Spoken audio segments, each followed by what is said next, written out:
Over the last decade, we've had some good and some not so good racing games. So for today, I've decided that I'm going to compile the top 10 best racing games of the decade. For this list, there will be only one game per franchise, and they will be based on their overall quality and my own personal opinion. Assetto Corsa. Assetto Corsa is a racing sim that blessed PCs all over the world in 2014. It was praised for its incredible realism and top quality physics.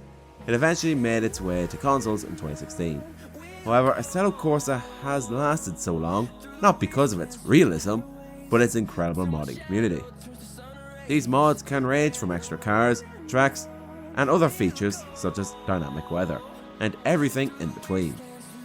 If you haven't picked up Assetto Corsa, I would recommend you go for the Ultimate Edition on PC, as the base game has very few tracks and cars in it. Driveclub. Despite its rough start, Driveclub remained to be one of the best selling, most played and best looking racing games of the decade. At launch, the car collection was small. However, after a year of support, a wide collection of extra cars and tracks through DLCs made the game a whole lot better. Sadly, Driveclub is no longer available on the PS Store. Blur. The only game on this list that I haven't played. Blur was a dark horse in the market. No one expected it to be as good as it was. It combined Need for Speed with Mario Kart, and the car collection was incredible, from Ford Focuses to Coins eggs. The power-ups are fun and effective, and the game was genuinely difficult to some players. Again, this game can't be purchased online anymore. F1 2019. The F1 games have been developed by Codemasters for the last 10 years now. Since F1 2010, the games have been good but never perfect. It wasn't really until F1 2016, and these games got more popular and more fun to play. F1 2019 added the F2 Championship and a little story mode, as well as making other improvements from the previous installment. The game's currently on sale on Steam, so give it a try.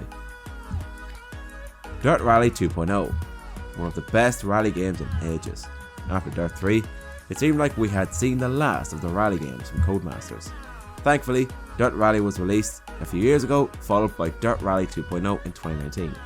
It was a return to the pure old-fashioned rally games of the 90s. These games are very challenging, while making them an absolute blast to play. Gran Turismo Sport. Okay, I know what you're thinking. A lot of you think this game's trash. And yes, you kind of have a point.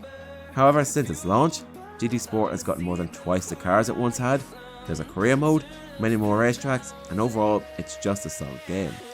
The graphics are gorgeous, the cars sound decent, the physics are very good and very close to real life, and it may not be as complex or as challenging as other sims, but it still brings the idea of the racing simulator to the average gamer. The online sport mode of GT Sport is also very good as it creates even and competitive racing. Project Cars 2. PC2 is a game which gets what made its predecessors great and just makes it better. The game is much more polished, prettier to look at, and better in every single way. No more game-breaking glitches or stupid issues. Project Cars 2 is one of the most action-packed racing sims of this decade, with well over 130 cars and an absolute crap ton of tracks. It's hard to get bored playing Project Cars 2. The career mode is also really good as well. The Crew. The Crew was one of the most ambitious games of the decade. Its MMO-style multiplayer in a racing game setting was a big challenge, but regardless, the game still excelled enough to get a sequel, which we will not talk about. The story was cheesy but fun, the physics were decent, the customization was incredible, and the map was a thing of beauty. Drivers had the whole USA to themselves, which made for some very fun cruises and races. The multiplayer and the Wild Run DLC were in a class of their own, and were worth every penny to the people who bought them. Forza Horizon. The first of the Horizon games was also the best. It had about 200 cars, a large and beautiful open world, and a half-decent story. I think everyone was skeptical on its release, but this game most certainly delivered. If it wasn't for the fact that Forzas are usually overrated as fuck, this game would be at the very top. Unlike its sequels, Horizon was the only one that I felt had some actual life in it, and therefore it sits at number 2 on this list. Man, I know I'm getting beef for this. My racing game of the decade is Need for Speed Heat. Despite this game not being 100% perfect, it still sits on the top of this list for many reasons. Its graphics are incredible, the car collection is sick, the customization is extravagant, The story is good fun despite being a little corny.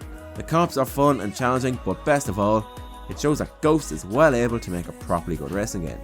They saw what 2015 and Payback did right and what they did wrong, and used the feedback from the fans to create this masterpiece.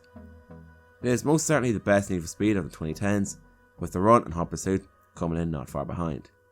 And that's my list. I hope you all had a lovely Christmas, and I wish you all an incredible New Year.